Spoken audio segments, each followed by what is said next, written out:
Haptics in a phone. Do they matter or not? As you guys know, this is this week's discussion, and honestly, I have to vouch for what I truly feel. They matter. I believe haptics are one of the most important components of the smartphone experience, right after the screen, battery, and everything else that makes it function.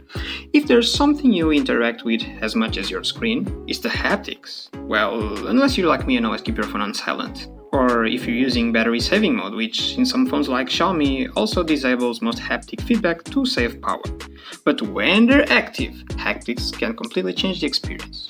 Let me share a quick personal story to illustrate this. For a long time, I used MIUI A3, a Xiaomi phone that ran pure Android under the Android One program. This lineup, MIUI 1, A2 and A3, was known for offering a clean stock Android experience, and even won awards as a solid business enterprise phone, but that's besides the point. What I really want to talk about is the haptics, because, quite frankly, they were garbage. The vibration was just a basic buzz, not quite as harsh as, let's say, an old Nokia, but close. It lacked the refinement, and every interaction felt the same. After about 2 years of using the MIUI A3, I decided to unlock the bootloader and switch to MIUI using Xiaomi.eu, a custom ROM based on the China version of MIUI. Long story short, I installed MIUI 12.5, and the change was mind-blowing.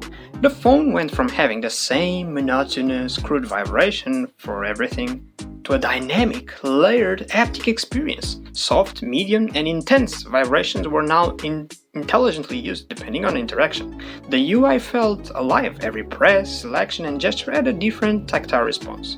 And that was all thanks to MIUI 12.5 natural vibration system, which was a major upgrade that introduced nuanced haptics through the interface. This experience stuck with me for weeks. It wasn't just a small improvement, it completely transformed how the phone felt for me. MIUI 12.5 itself was a huge step up from pure Android. It made the system faster and more dynamic. The camera was better too. But the biggest game changer for me, it was truly the haptics. But that's just my experience. I want to hear from you guys. I've seen some comments on our shorts where people praise the haptics on iPhones, especially from the iPhone 12 onwards. If you own an iPhone, what do you think? How do your haptics compare to previous phones you've used? Do you think your current device has the best haptics you've ever experienced? Drop your thoughts in the comments below. Let's keep this discussion going for this whole week. Don't forget to like, share, and subscribe. I'm Techinthehouse, and I'll see you next time.